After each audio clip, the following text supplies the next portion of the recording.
आप ये आगे देखना, छोटा सा वीडियो बताया, ज्यादा लंबा नहीं है। उस भविष्यवाणी में क्या बताया गया है जय गुरुदेव के द्वारा कि उस समय क्या होगा, कैसे तांडव मचेगा। आदमी सोचेगा कोई आदमी दिख जाए तो उसको काट के खा जाऊं, अन्न का दाना नहीं बचेगा, अन्न का दाना। और उस विकट परिस्थिति में गुरुजी कैसे आप और हमारी रक्षा करेंगे वो भी आप देखना, किस विधि से करेंगे। हमें भूखा नहीं मरने देंगे परमात्मा, किस विधि से और किनकी करेंगे वो भी आप देखना आगे वीडियो में। तो वो किला एकमात्र परम पूज्य सतगुरु रामपाल जी महाराज जी हैं। और जो व्यक्ति ये वीडियो देख रहे हों और अपना बचाव चाहते हो समय रहते, तो उन फर्जी नामदान केंद्रों पे जाके नाम दीक्षा मत लेना भैया, उल्टे मरोगे, उल्टे फंसोगे। सीधा सा उपाय है, सत्संग सुनो पहले। यूट्यूब पे किसी भगत से मेमोरी कार्ड लेके जो आपके संपर्क में आ जाए, कोई पुस्तक पढ़ के संत रामपाल जी महाराज जी के पहले सत्संग सुनो।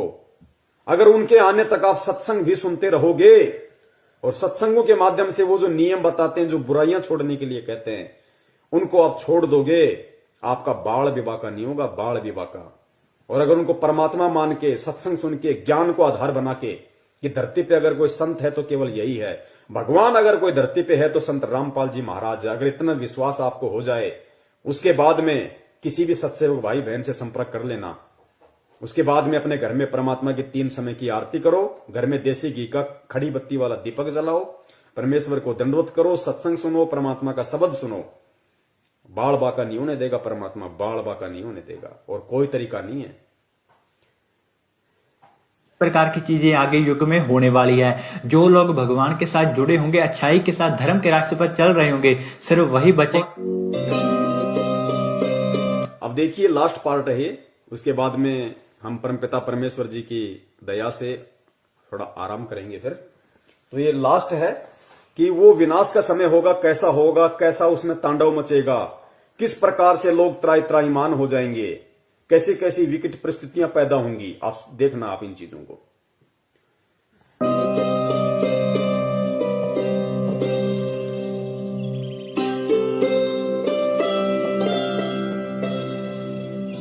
मैं सिर्फ बताता जाऊंगा, आपने सुनते जाना है।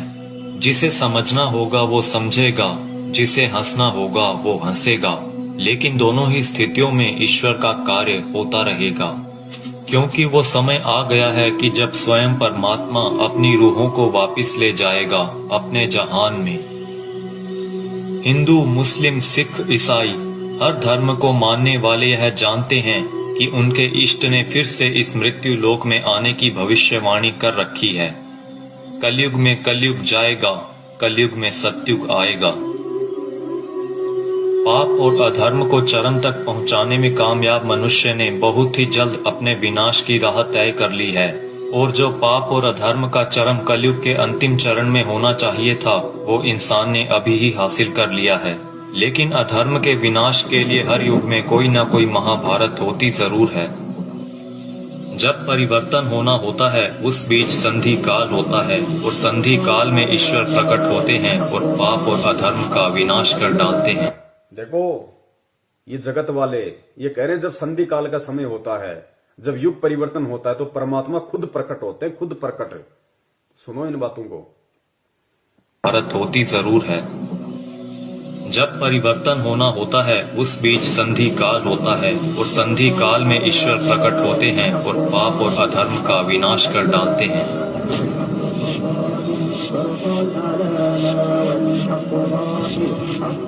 यह वीडियो वो लोग जरूर देखें जिनका परमात्मा में पूर्ण विश्वास है। इस वीडियो में दी गई जानकारी को ध्यान लगाकर समझिए। ये जानकारी कोई मनगढ़ंत या काल्पनिक बातें बिल्कुल नहीं है। ओडिशा में 400 साल पहले अच्युतानंद जी द्वारा भविष्य मालिका की रचना की गई थी। अच्युतानंद जी को भगवान श्री कृष्ण के परम सखा सुदामा का पुनर्अवतार माना गया है, जिसमें उन्होंने कलयुग के खत्म होने की भविष्यवाणी की है, जो कि गणनानुसार आने वाले कुछ वर्षों में हो सकता है। इसमें उन्होंने परमात्मा के प्रकट होने से पहले भारत के जो अंतिम प्रधानमंत्री होंगे उनके बारे में भी बताया है, और जो गुण बताए हैं वो वर्तमान के प्रधानमंत्री से मेल खाते हैं। यानी लोकतांत्रिक भारत के अंतिम प्रधानमंत्री होंगे श्री नरेंद्र मोदी, और उसके बाद होगा उस ईश्वर का प्रकट होना, और पूरे भारत में मिलिट्री शासन होगा, या कहें राजतंत्र कायम हो। अंतिम प्रधानमंत्री नरेंद्र मोदी होगा, पूरे देश में मिलिट्री शासन होगा, उसके बाद प्रकट होगा कौन? परम पूज्य सतगुरु रामपाल जी महाराज जी उसके बाद पूरी दुनिया के सामने आएंगे।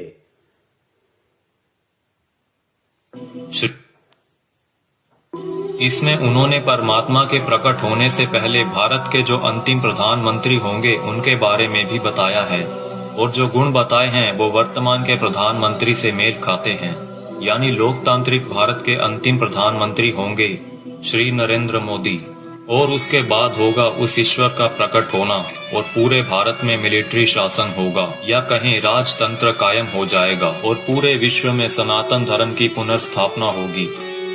हम बहुत ही भाग्यशाली हैं जो इस समय में जी रहे हैं जब इतिहास लिखा जाएगा और हमें उस दिव्य पुरुष परमात्मा को साक्षात देखने का मौका भी मिल सकता है।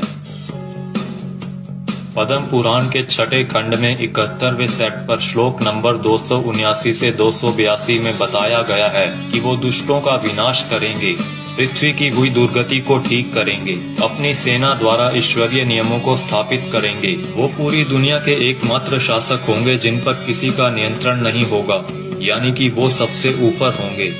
वो पूरी दुनिया पर धर्म की विजय पताका फहराएंगे और पूरे विश्व के लिए पूजनीय होंगे।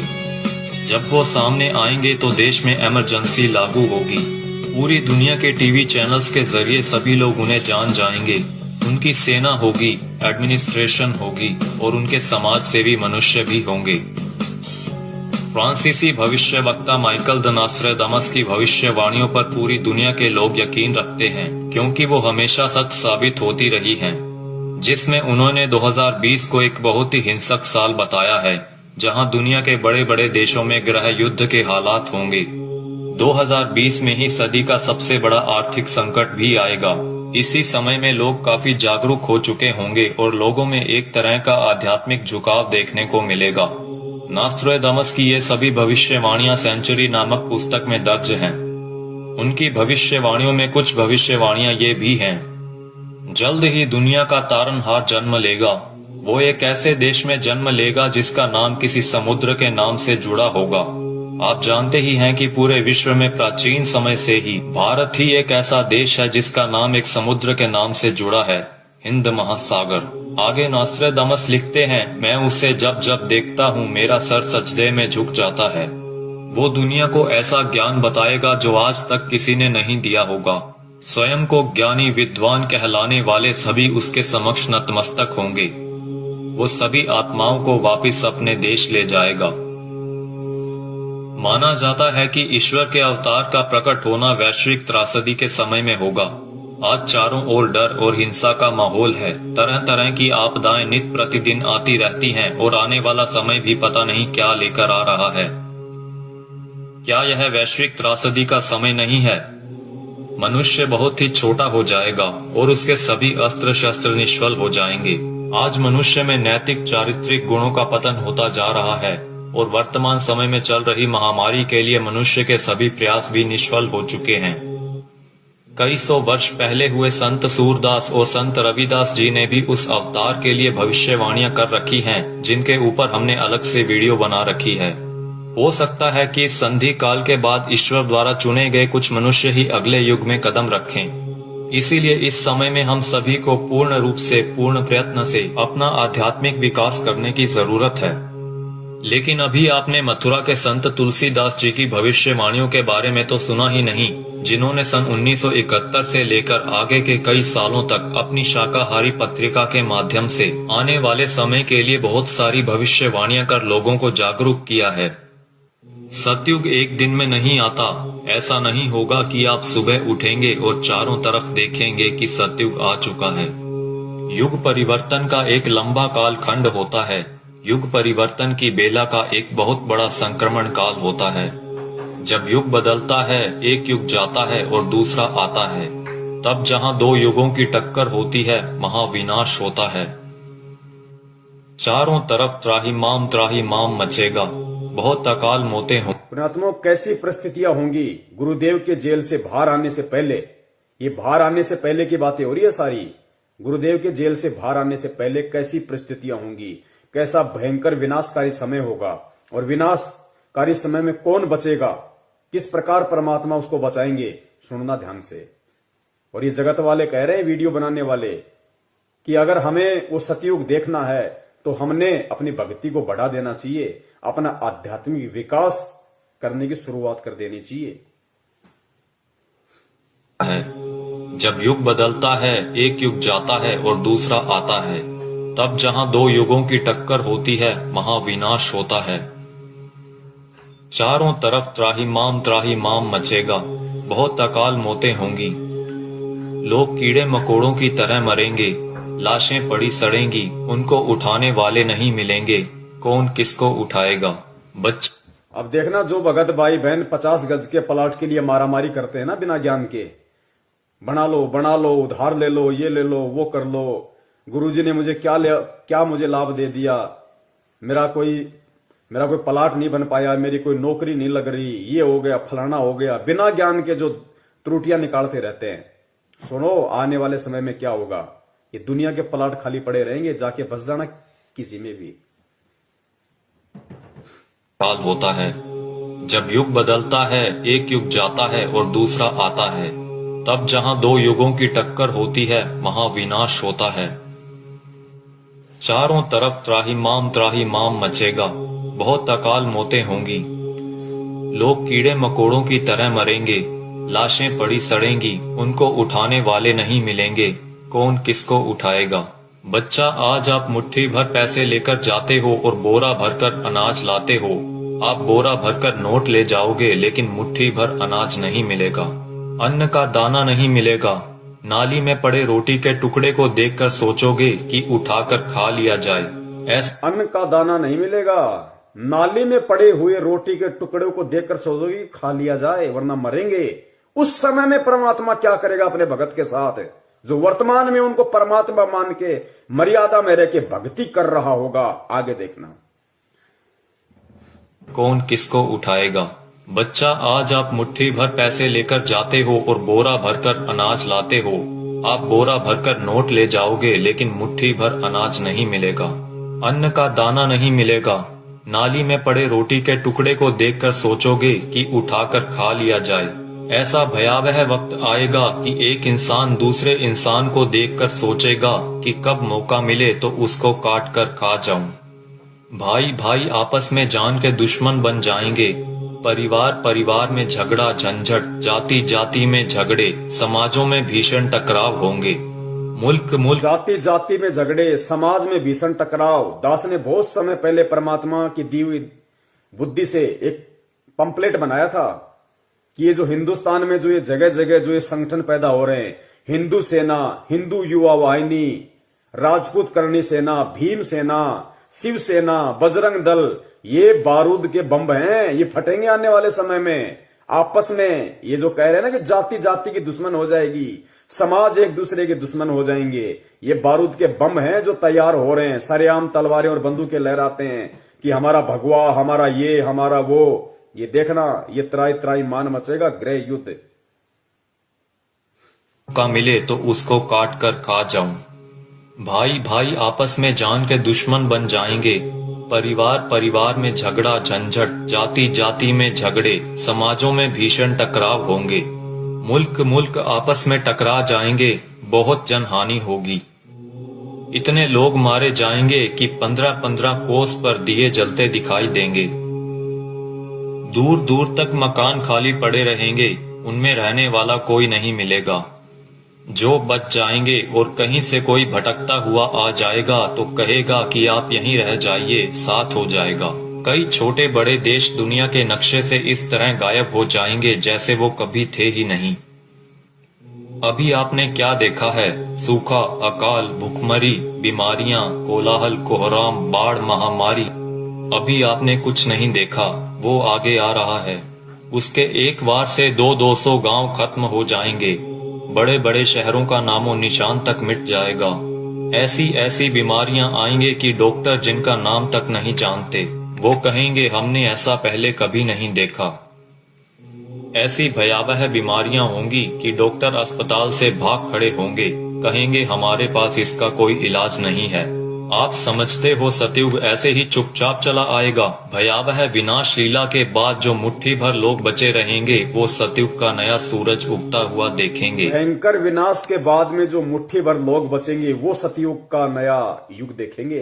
वो पुण्यात्माएं होंगी जो भक्ति करेंगी, जो गुरु जी के चरणों में लगी रहेंगी, जो किसी भी पाखंडी नकली गुरु धर्मगुरु के कहने पे उनकी वाणियों का उल्टा सीधा अर्थ बता बता के पाखंडी, जैसे वो मदन पंथ में कौन है वो नालायक, ऐसे लोगों के कहने से, उनके बहकाव में आने से जो अपने गुरु के प्रति अपनी श्रद्धा को खत्म कर देंगे, विश्वास को खत्म कर देंगे, शक और शंका की दृष्टि से अपने गुरु को देखने लगेंगे, भक्ति और ज्ञान को देखने लगेंगे, वो आने वाले सतयुग का स्वागत नहीं करेंगे, वो नहीं बचेंगे उस समय तक। का नाम तक नहीं जानते, वो कहेंगे हमने ऐसा पहले कभी नहीं देखा। ऐसी भयावह बीमारियां होंगी कि डॉक्टर अस्पताल से भाग खड़े होंगे, कहेंगे हमारे पास इसका कोई इलाज नहीं है। आप समझते हो सतयुग ऐसे ही चुपचाप चला आएगा? भयावह विनाश लीला के बाद जो मुट्ठी भर लोग बचे रहेंगे वो सतयुग का नया सूरज उगता हुआ देखेंगे और सतयुग की अगवानी के साक्षी बनेंगे। मुझे जो करना था मैंने अपना काम कर दिया है, अब कुदरत अपना काम करेगी। आने वाले समय में यूएनओ भारत में चलेगी, सुरक्षा परिषद भारत में आएगी, विश्व का न्याय भारत में होगा, देश और दुनिया का तख्ता पलट होगा, छोटे छोटे राष्ट्रों का भारत में विलय होगा, देश में प्राकृतिक और दैवीय प्रकोपों से भारी जनहानि होगी, 20 करोड़ लोग एक झटके में लापता हो जाएंगे, आबादी बहुत ही कम रह जाएगी। भारत की बहुत कम आबादी होने पर भी भरपेट खाना नहीं मिलेगा, इतने कष्ट आएंगे कि लोगों की कचूमर निकल। भारत की बहुत कम आबादी बचेगी, कहते हैं उसके बाद भी भरपेट खाने के लिए भोजन नहीं बचेगा लोगों के पास में, ही कम रह जाएगी। भारत की बहुत कम आबादी होने पर भी भरपेट खाना नहीं मिलेगा, इतने कष्ट आएंगे कि लोगों की कचूमर निकल जाएगी। चारों तरफ विश्व युद्ध होगा, कीटाणु बमों का प्रयोग किया जाएगा, एक सफेद पोशाकधारी ही युग परिवर्तन का कारण बने। बंदी छोड़ सतगुरु रामपाल जी महाराज की जय हो। एक सफेद पोशाकधारी, क्योंकि ये जितने भी भविष्य वक्ता हैं विदेशी, ये जो परमेश्वर को देख रहे हैं, उस अवतार को देख रहे हैं, ये गुरु जी के वर्तमान रूप को देख रहे हैं। एक सफेद पोशाकधारी जिसका गौर वर्ण होगा, चरम विहीन पादुकाएं होंगी, मस्तक पे अर्धचंद्र का निशान होगा, ये सतगुरु रामपाल जी महाराज जी के वर्तमान रूप को देख रहे हैं। अपनी भविष्यवाणियों में उन्होंने वर्तमान समय को उन्होंने देखा था। एक सफेद पोशाकधारी ही युग परिवर्तन का कारण बनेगा। मिलेगा। और वो रूपानंद कह रही है कि वो उत्तराखंड में है, साधु संत है, यहां तो लाल कपड़े वाले हैं सारे, गले में मोटी मोटी रुद्राक्ष की मालाएं पहने बैठे हैं, कोई मुंडित है, कोई चंडित है, कोई जटाधारी है, कोई लंगोटाधारी है। सफेद पोशाकधारी तो केवल परम पूज्य सतगुरु रामपाल जी महाराज है। आबादी बहुत ही कम रह जाएगी। भारत की बहुत कम आबादी होने पर भी भरपेट खाना नहीं मिलेगा, इतने कष्ट आएंगे कि लोगों की कचूमर निकल जाएगी। चारों तरफ विश्व युद्ध होगा, कीटाणु बमों का प्रयोग किया जाएगा, एक सफेद पोशाकधारी ही युग परिवर्तन का कारण बनेगा। आप शीघ्र अतिशीघ्र उस आध्यात्मिक शक्ति के साथ जुड़ जाएं तो आपका बचाव होगा।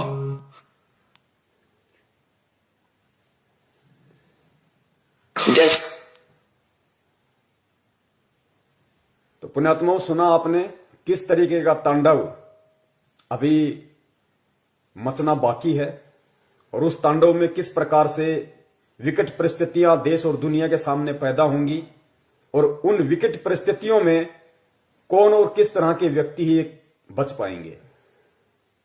ये भविष्य वक्ता हैं, ये जय गुरुदेव जी हैं। अगर इनकी भविष्यवाणियां सच ना हो तो गुरुदेव कभी भी इनकी भविष्यवाणी का जिक्र नहीं करते।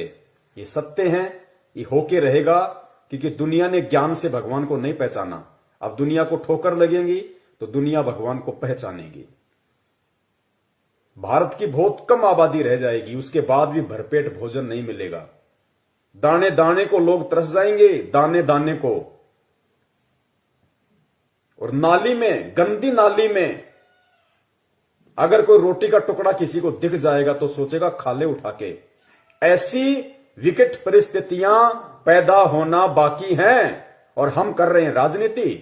कभी बीजेपी को वोट, कभी कांग्रेस को वोट, कभी आरक्षणबाजी, कभी जाटों के आरक्षण में जाओ, माता बहनों को लेके जाओ, गुंडों की सीबीआई जांच कराओ। मस्ती सूझ रही है, मौज हो रही है। अभी देखना आगे चल के क्या बनेगा। भले तुम भगत हो, भगत वो है जो मर्यादाओं में रहता है, परमेश्वर को परमेश्वर मानता है। तो वो जो विनाशकारी जो समय जो बताया है भविष्य वक्ताओं ने कि दाने दाने को लोग तरस जाएंगे, ना कोई काम होगा, ना कोई धंधा होगा, ना कोई खेती होगी, कुछ नहीं होगा। उस समय जो लोग बचे होंगे वो भी भुखमरी के शिकार होंगे, दाने दाने को तरसेंगे। गंदी नाली में रोटी का टुकड़ा होगा, सोचे खा लो। तो पुण्यात्माओं, उस समय में वो परमपिता परमेश्वर, वो बंदी छोड़ सतगुरु रामपाल जी महाराज जो अवतारी पुरुष है, महापुरुष है, तारणहार है, वो किन आत्माओं की रक्षा करेगा और किस तरह से रक्षा करेगा।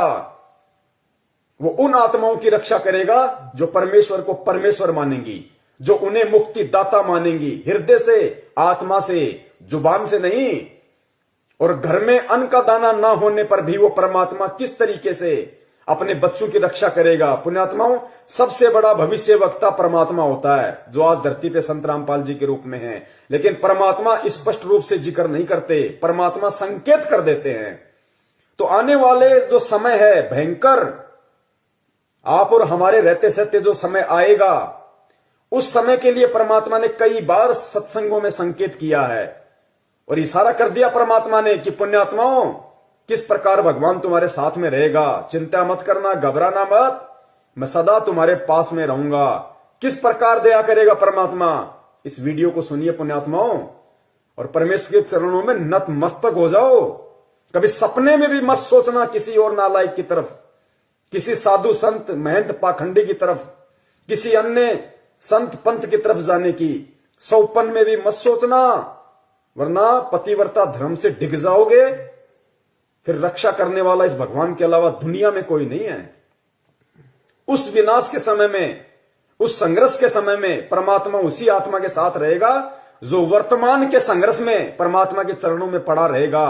काल हमें जो तोड़ने की कोशिश कर रहा है, जीव आत्माओं को डिगाने की कोशिश कर रहा है हर तरीके से, सतलोक आश्रम मैनेजमेंट हरियाणा के द्वारा नित नए पीले पीले पर्चे निकाल के ज्ञान विरुद्ध आदेश दे दे के हराम की कमाई, राजनीतियां करवा के, आरक्षणबाजी करवा के, ये काल की चाल है।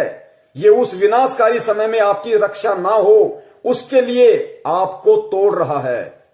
आप सोच रहे हो हम गुरुजी के शरण में हैं, आप कांग्रेस को, बीजेपी को वोट दे रहे हो, भगत होके आरक्षणबाजी कर रहे हो, कुपात्रों को दान दे रहे हो।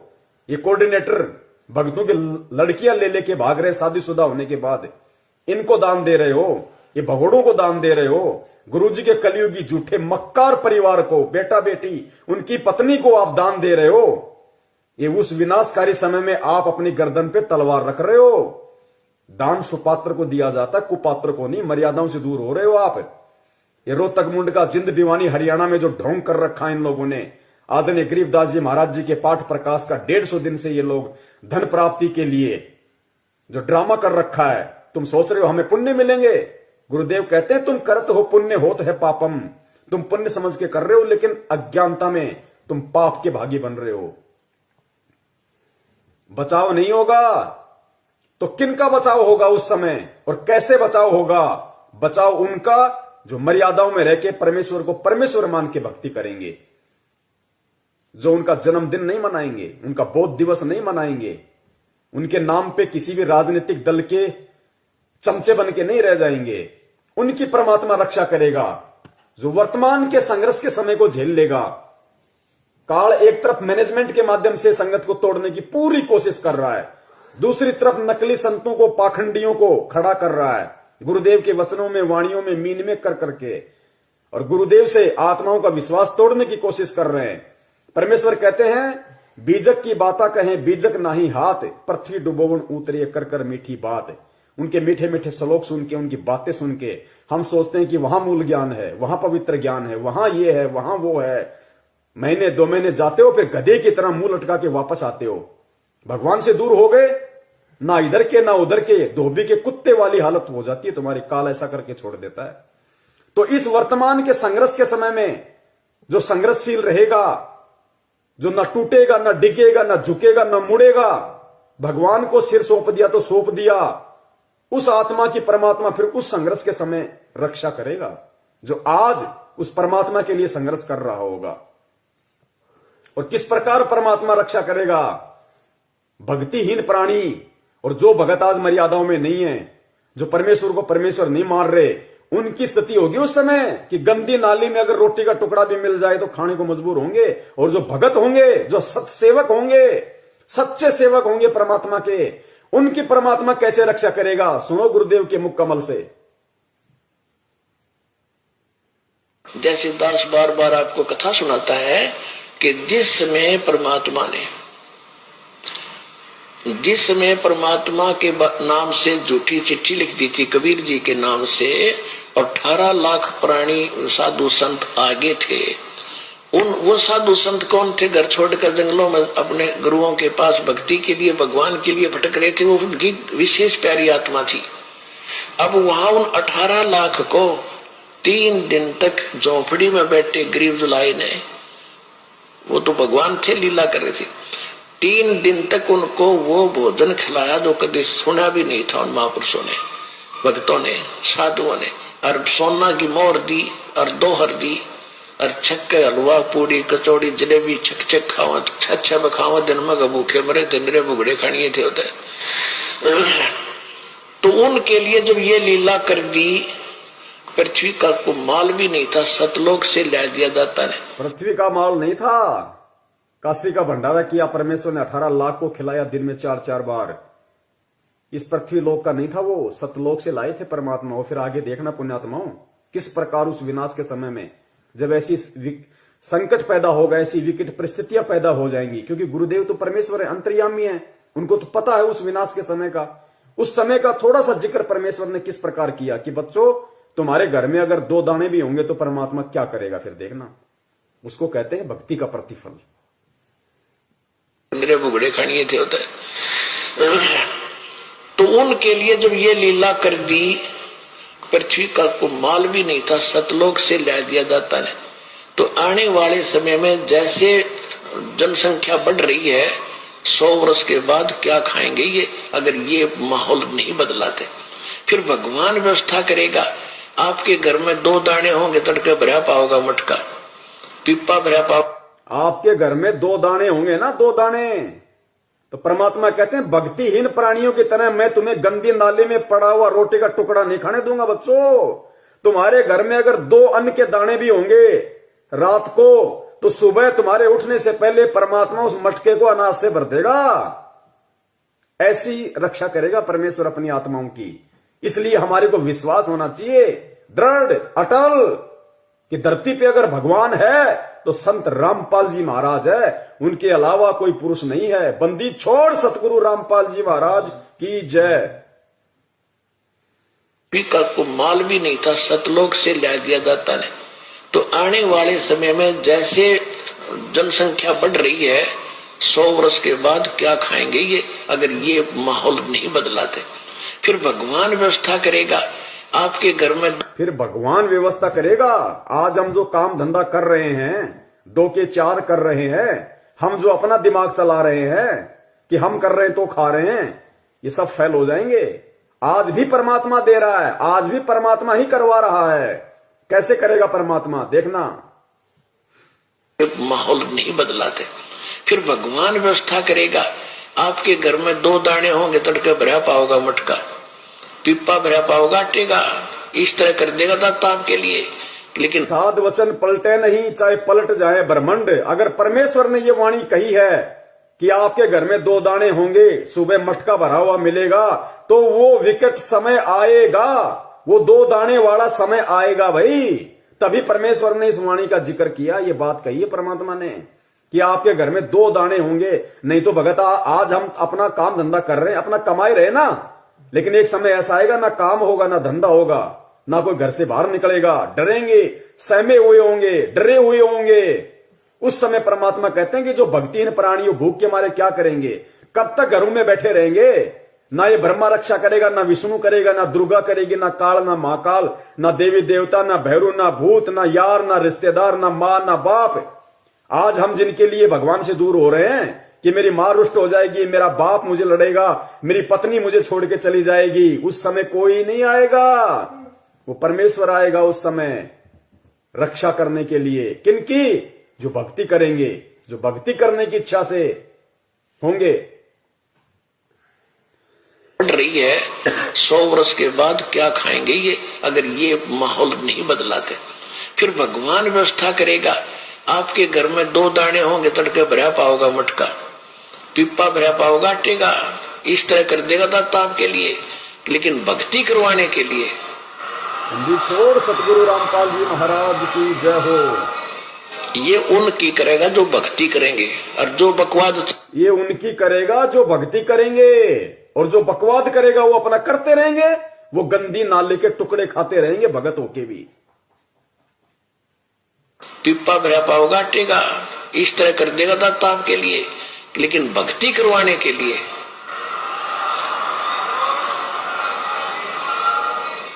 ये उनकी करेगा जो भक्ति करेंगे, और जो बकवाद चाहोगे वो अपना करते रहियो। ठीक है, जैसा भक्ति भजन करेंगे उनका लाभ मिल जाएगा, लेकिन वो उसमें से खड़ी रह जाएंगे। राजनीति करने वाले करते रहियो, आरक्षणबाजी करने वाले करते रहियो, परमात्मा रक्षा उनकी करेगा जो भक्ति करेंगे, जिनका मकसद मोक्ष प्राप्ति का होगा, कांग्रेस को जिताने का, बीजेपी को जिताने का नहीं। तो कितने लोग आज मर्यादाओं में हैं, और कितने लोग भगत होकर भी अपने आप को भगवान का भगत समझते हुए भी मर्यादाओं से दूर हैं। ये अपना आकलन स्वयं कर ले। दास की यही विनती है, यही प्रार्थना है। सत संदेश हम देते रहेंगे जब तक परमेश्वर हमें सद्बुद्धि देते रहेंगे। और निवेदन करूंगा सभी भाई बहनों से, वीडियो को ज्यादा से ज्यादा, ये ऐसा वीडियो है, ये बहुत लंबा चलना चाहिए वीडियो, हर आत्मा तक संदेशा पहुंचना चाहिए। अभी दास इसको फेसबुक पे जाके और दोनों पार्ट को एक कर देगा ऊपर नीचे। उसके बाद में पुण्यात्माओं जितना हो सके वीडियो को शेयर करें, ताकि जिस प्रकार परमेश्वर ने आप और हमारे ऊपर दया करी है, उसी प्रकार परमात्मा हमारे अन्य भगत भाई बहनों पे भी दया करें, उनको भी परमेश्वर सद्बुद्धि दे, उनको भी समझ में आए, वो भी परमेश्वर को परमेश्वर माने। ठीक है, जो गलती उन्होंने परमात्मा का जन्मदिन मना के, बोध दिवस मना के कर दी है, अगली बार उनसे वो गलती ना हो, अगली बार उनसे वो गलतियां ना हो, वो भी आप और हमारी श्रेणी में आ जाएं, वो भी सत्सेवकों की श्रेणी में आए। तो हमें प्यार से, प्रेम से, बहुत ही आधीनी से परमपिता परमेश्वर जी के चरणों में बैठ के उनकी प्रेरणा से हमें ये सेवाएं करनी है, साथ में अपनी भक्ति भी करनी है, ताकि परमेश्वर भक्ति से ही प्रसन्न होंगे। सेवाओं का पुण्य अलग है। तो पुण्यात्माओं परमेश्वर दया करें, हम यही उनसे विनती करेंगे बारंबार उनके चरणों में दंडवत करते हुए कि परमात्मा साध संगति के लिए आप हम सत्सेवकों को लाइव शंका समाधान प्रोग्राम से जोड़े रखिए। आप इसी प्रकार हमारे सभी भाई बहनों का, हम एक दूसरे का इसी प्रकार भक्ति में विश्वास बनाए रखिए। हमारे अंदर वो दृढ़ता, वो विश्वास आप जी पैदा कीजिए, ताकि परमात्मा सपने में भी हम अपने पतिव्रता धर्म से दूर ना हो सकें। हम आपके चरण कमलों से परमात्मा सुई के नोक जितने भी दूर ना हो। और परमेश्वर यदि हमारा ऐसा कोई दुर्भाग्य, हमारा ऐसा कोई कुसंस्कार यदि हमारी ही किसी मूर्खता और गलती के कारण आना भी हो, तो परमात्मा उसी समय हमारी जीवन लीला समाप्त कर देना, और अगला जन्म परमात्मा उस समय देना जब आप हमारा मोक्ष कर सको, हमें सतलोक पहुंचा सको। बंदी छोड़ सतगुरु रामपाल जी महाराज की जय हो। सत साहेब।